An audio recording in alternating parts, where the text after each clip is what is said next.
Hey, honorable members of the clan, remember this. If you've been around for some hot minute, you would know that when I started with commentary, I used to use a serving spoon as my microphone. I don't know, mount or whatever it's called these days. But, anyways, guys, Haibo, let's go to the Madang Commission of Inquiry. By the way, I'm feeling much better. The blister that I self-inflicted with strepsils. I woke up this morning, it was gone. Now I can speak properly. I feel much better. Thank you so much with the messages. Highly appreciate you guys. You are awesome. May you all be blessed and be healthy. Take care of yourselves. It is the change of season. We're going to winter, and the rains that we're experiencing up here in the Highveld, they are introducing, of course, winter. So now let's talk about what is happening at the Madanga Commission of Inquiry. I have never seen a human being that comes across with so many obstacles in their lives. So let's go back to I'm sorry for laughing. I'm sorry for laughing because Tristan Kwanazi makes me laugh. And even the previous time, whenever I come here and I am reporting on Julius Mkwanazi, I find myself laughing because that's a joke right there. It's a joke that I keep asking myself, how did he get so lucky to get a job at EMPD and then rise up the ranks to where he is today as a police commissioner, from what I understand? What did he have to do to get there?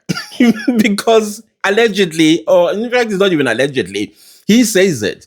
He holds a master's degree. He says he holds a master's degree. So if he holds a master's degree and this is a person who doesn't know, hey, guys, I don't know what to say anymore when it comes to Julius Mkwanazi, except to say, guys, whatever you do, and if you are going to be naughty with the purse of the public, at least know how to express yourself in a way that sounds like a defense, if you know what I mean. Because I'm not touching on, no, maybe I am also. He's a joke, guys. So, of course, we are having him understand because previously he was supposed to have appeared sometime mid-March, early March, like your first week of March. He came and he said he was wearing dark glasses, and he said, well, I cannot come because I have a schedule with my optometrist. I'm going to have an eye operation wearing them dark glasses. Okay, when can you come? He says, well, I think by the 20th, 21st, I should be good to go. 21st of March. Okay. Then the matter was postponed to the 21st of March for him to return. How? Jiggy. The eve of his appearance. So he was supposed to appear on Friday, if I'm not mistaken. No.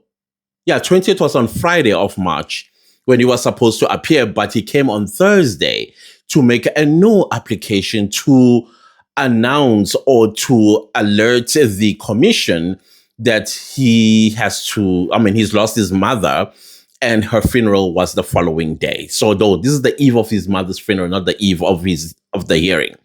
So he came on the 20th, which was a Friday, if I'm not mistaken, and his mom to be buried on the 21st of March, which is the next day. So of course, that is understandable, humanity, right? So he was sent out his merry way. And he was to return today, being the 14th of April. That's what it was pushed for. Okay, today's the 14th. He comes.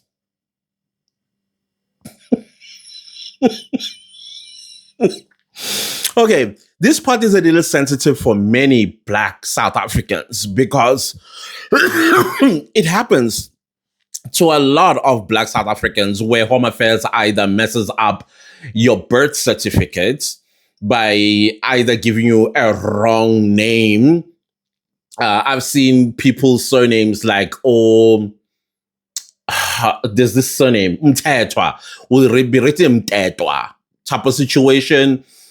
Somebody also born in a certain year, but the nurse that is writing this doesn't care. Maybe it's going through problems and write their own thing, which of course affects the child as they move forward.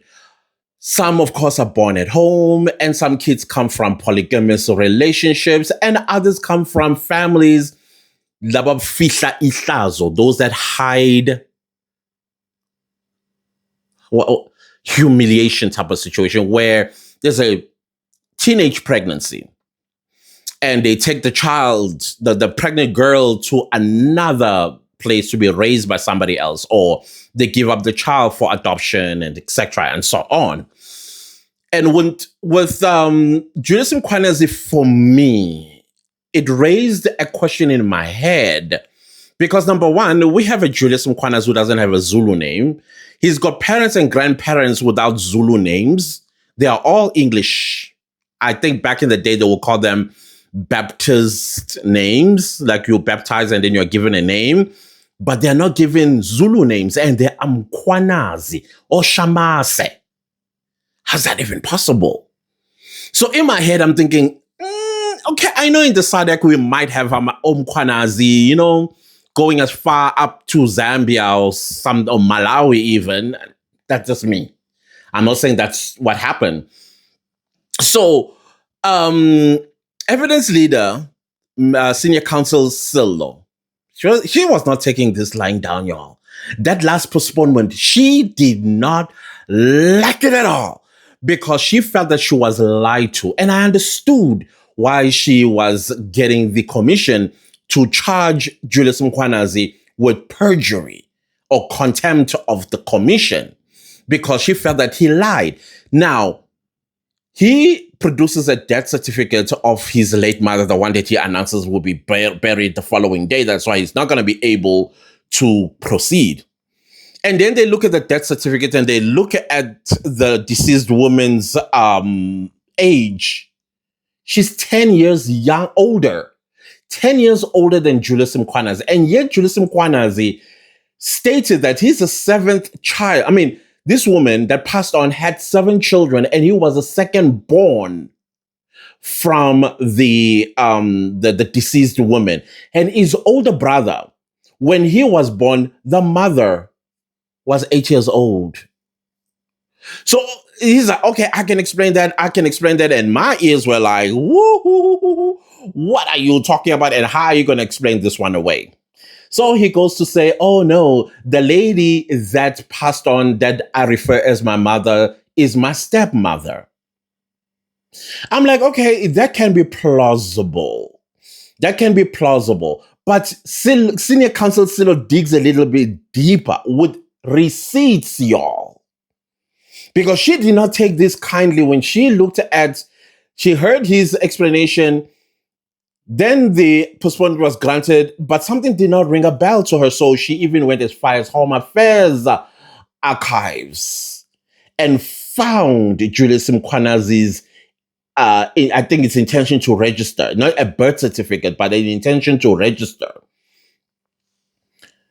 And it only mentions, there are 2 people that it mentions, some William person and another one, a Petunia, as his biological mother and father. And they are of an older age, which will make sense that there would be Julius Mkhwanazi's parents, but he denies them. He's like, oh no, those are not my parents. Those are my grandparents. So now this is where in the Black lives, things get a little bit messy. Sometimes when a girl gives birth to a child at a young age, and then the girl's mother and father, they look a little bit younger, they pass the child as the sibling of the mother type of situation.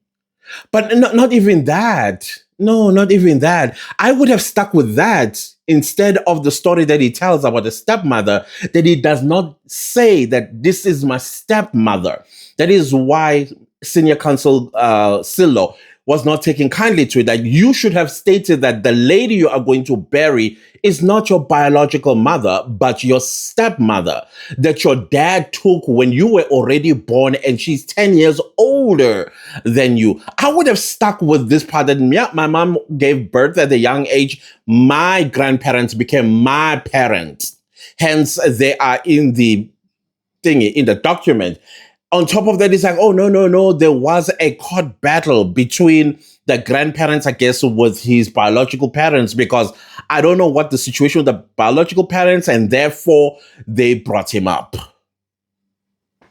But there's a brother that is not mentioned. And then he wants to explain. That's where I was like, are we dealing with a case of identity theft at some point? But I am giving his story the benefit of the doubt. Why? Because we have witnessed stories like these before. But we must also open and just a little, maybe 3% nyana, that we might also be dealing with identity theft. And if it is identity theft, it boils down to, is Julius Mkhwanazi a South African? Because that's the question it kept ringing in my head. Is he even a South African? Now, the only people that can respond to this in his rescue are people that went to school with Julius Mkhwanazi from grade R or grade 1 or whatever it was called back then. Primary school, high school, university, because he holds a master's degree as well. But the people that can rescue him are people that grew up with him in the East Rand. And even if they did grow up with him in the East Rand, remember Chidima Adechina sort of story? Chidima believes that she was born and grew up in South Africa. I'll leave it there. But here are some things that I found quite funny. That this man, he right now he's lying on the stand, obviously. How is he lying? He was listening to all the testimonies that implicated him.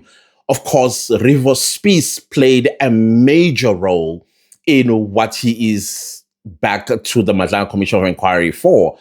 And he has I don't know if it's alternate or it is supplementary statement, obviously the rebutting what the Rivers Spies has accused him of. Or he decided, hey, listen, I'm just going to piggy bank on that to defend myself on Rivers Spies' testimony.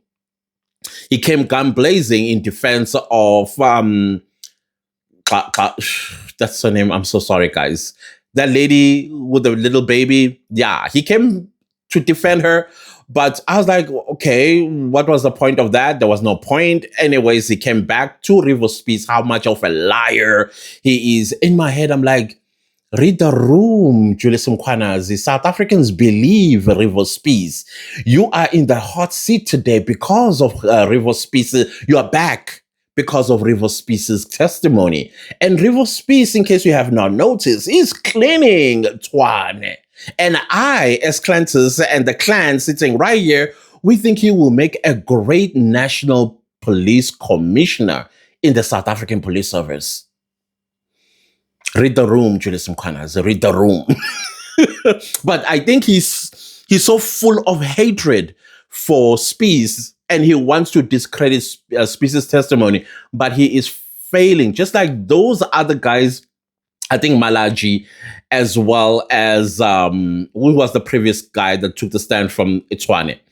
They tried to discredit Spies, but they were told, we don't take kindly to people that when they come to the commission to give testimony and then you think it's the playground to start teasing them because they were calling the Rivers Spies Madlanga Commission to reduce him and make him feel small and guilty.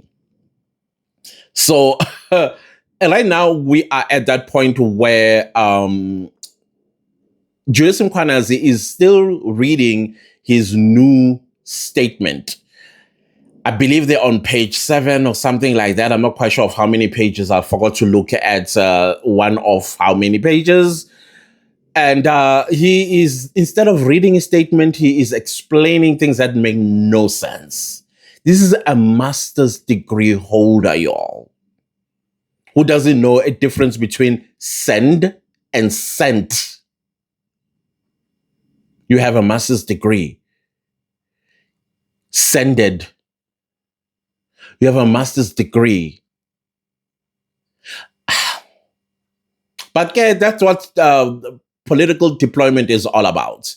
You just take any Tom, Dick, and Harry on the streets.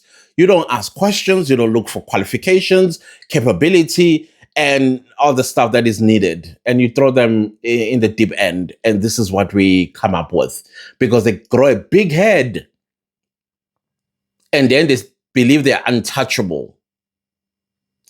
So that is where we're at with Julius Mkhwanazi. What is my foresight with Julius Mkhwanazi? Just like I made a foresight with Sergeant Nkosi, I think from the stand in the Madlanga Commission of Inquiry straight to the dock in a criminal court. That's what I'm predicting.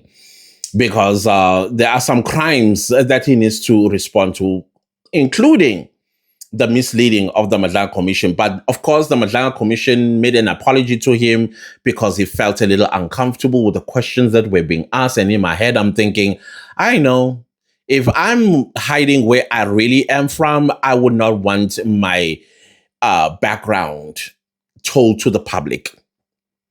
I would want that because when you look and listen to what he's saying, it's an ordinary Black South African story. Those that actually have those stories similar to what you were saying. What was hurtful about that? I didn't understand.